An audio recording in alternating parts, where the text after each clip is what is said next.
"Move aside, old man," he said, without knowing who he was speaking to. It was 7:41 a.m., and Damien Voss, CEO of Stratoscale Solutions, was already annoyed.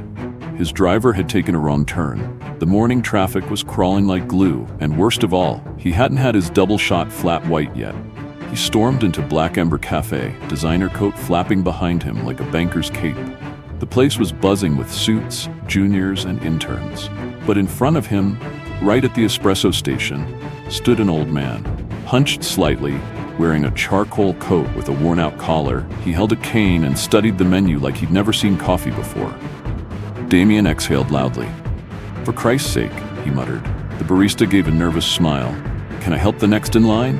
The old man didn't move. "Move aside, old man," Damien snapped, brushing past him. "I've got $1 billion meeting in 30 minutes. There was a flicker in the man's eyes. Not anger, not fear. Something colder, clinical, calculating. Damien didn't notice. He slammed his black Amex on the counter. "Double flat, no sugar, rush it." The barista hesitated. He was next. "He can wait, trust me, it's his best skill." The old man said nothing. He stepped back without a word, simply nodding to the barista as if making a note, not of the coffee, but of Damien himself. By the time Damien got his drink, the man was gone. He didn't even remember his face by the time he reached the car. Stratoscale's headquarters towered over Midtown Manhattan like a silver dagger. Damien rode the elevator to the 48th floor, sipping his still-too-hot coffee, steam fogging the edge of his glasses. Inside the boardroom, the atmosphere was electric. Today was the day. A massive round of Series D funding was to be announced, expected to inject $400 million and push their valuation past $2.2 billion. Journalists, stakeholders, and every executive with a LinkedIn profile was already buzzing. At the head of the table, Damien placed his briefcase like a crown. He straightened his tie, the dark navy one with a silk fleur-de-lis pattern, his lucky tie. He scanned the room. Everyone was here, except the lead investor. That was odd. "Any word from Galvin Capital?" he asked. His CFO shrugged. "They said they'd be bringing their new principal. Apparently someone important. They're a little vague." Damien rolled his eyes. Probably some tech bro with a Patagonia vest and a crypto wallet. Just then, the boardroom doors opened.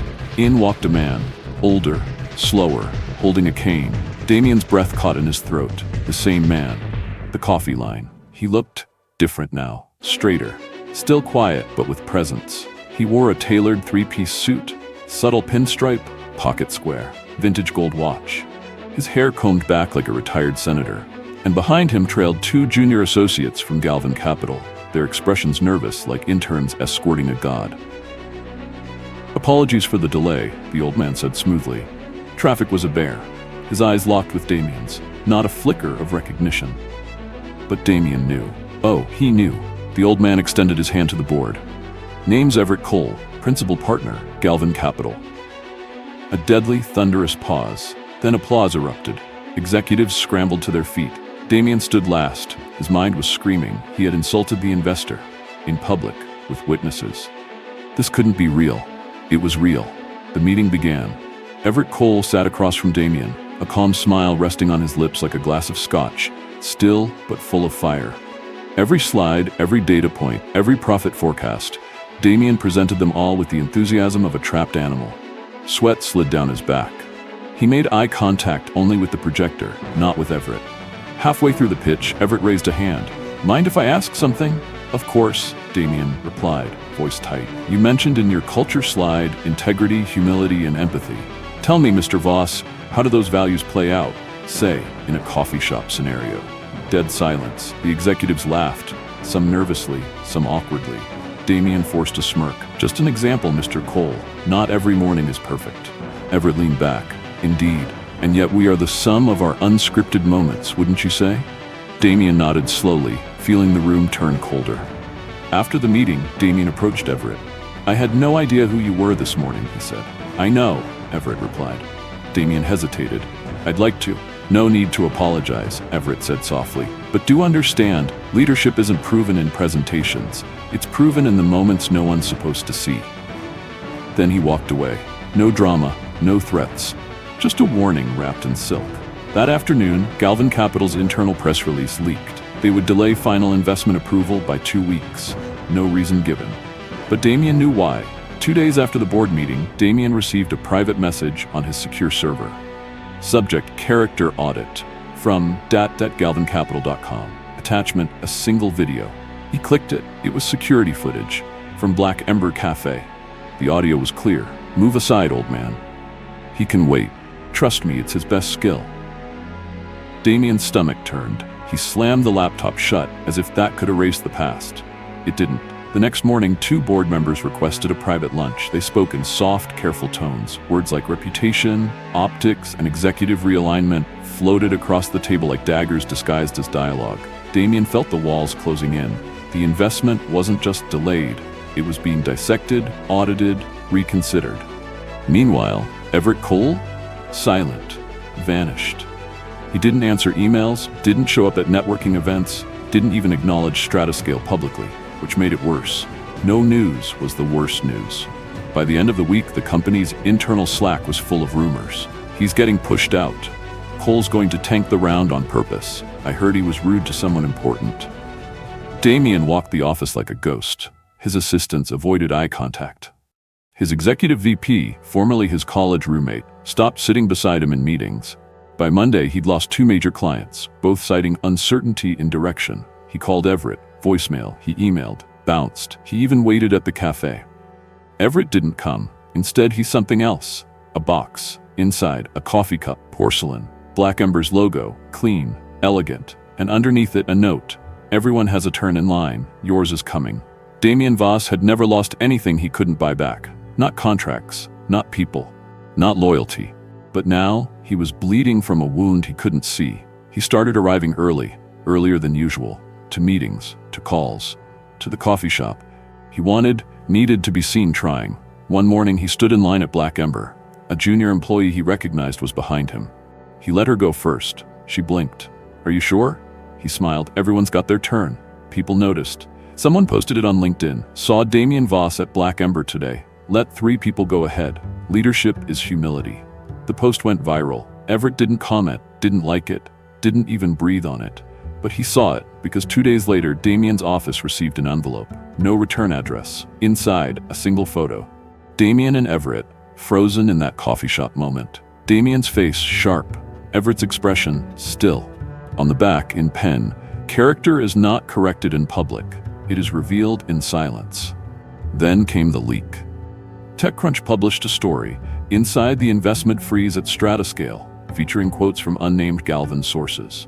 The article detailed internal concerns over founder temperament, executive culture, and a pattern of dismissive behavior. The company's value dropped 11% in 72 hours.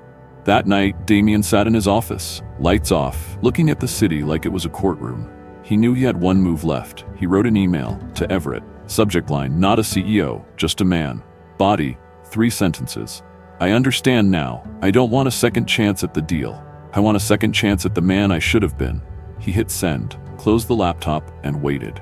5 days later, Black Ember Cafe opened early. Damien was already there. No coat, no suit, just coffee. He stood quietly at the bar. The door chimed. Everett walked in. No associates, no aura, just a man. He ordered an espresso, then turned to Damien. "I got your message." Damien nodded. "Didn't write it for the deal." "I know." They stood in silence. Then Everett reached into his coat and pulled out a folder. Stratascale's investment packet. Signed. Damien blinked. "You're going forward?" "I never pulled out. You delayed it. I gave you time." "Why?" Everett looked at him. "When a man shows who he is at the bottom, not the top, that's the man worth investing in." Damien didn't speak. Everett continued. "The money was always there, but the company wasn't ready. You weren't ready. And now? You're not done yet," Everett said. "But at least now you've started." He patted Damien on the shoulder. "Everyone has a turn in line, Damien. Some just need to lose their place to earn it back." He left. Damien stood alone.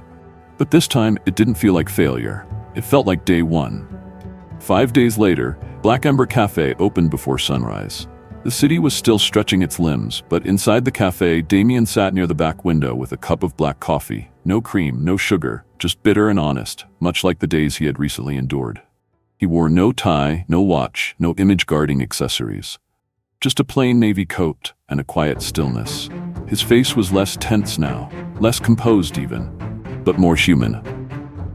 The bell above the door chimed softly, and Everett stepped in. No entourage, no security, just him, just the man who had silently challenged Damien's entire foundation and somehow still stood tall in his simplicity.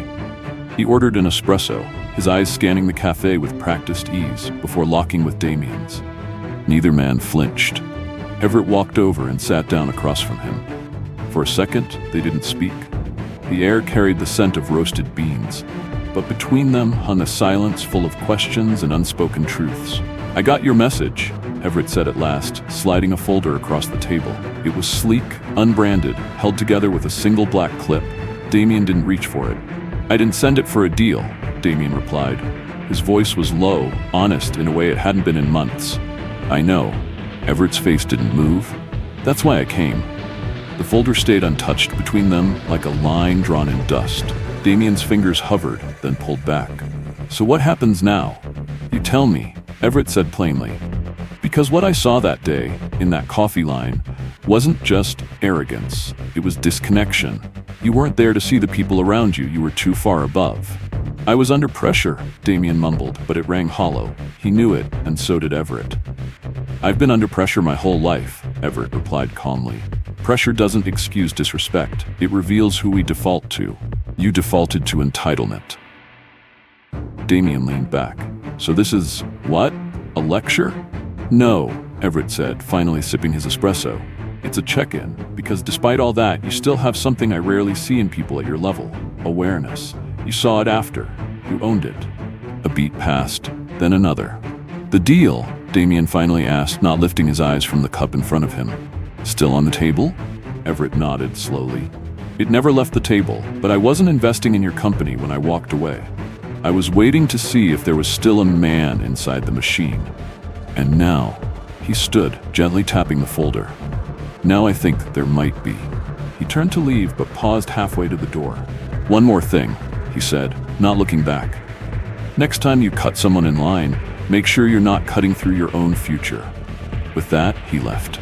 No grand farewell, just the soft chime of the cafe bell and the faintest scent of espresso in his wake. Damien stayed seated. The folder was still on the table. His hand reached for it, but then stopped. Not yet. Not until he finished the coffee. Not until he truly accepted that the man who had walked into Black Ember that morning wasn't the same man who had stormed through that coffee line days ago. He wasn't fully different yet, but he was becoming. And sometimes, that was enough. He didn't need to fix it all today. He just needed to not go backward. The sun had begun to pour through the east-facing windows, warming the corners of the cafe. Damien took a breath, then another. And finally, he picked up the folder, not with the desperation of a man clinging to power, but with the steadiness of one rebuilding something far rarer: character.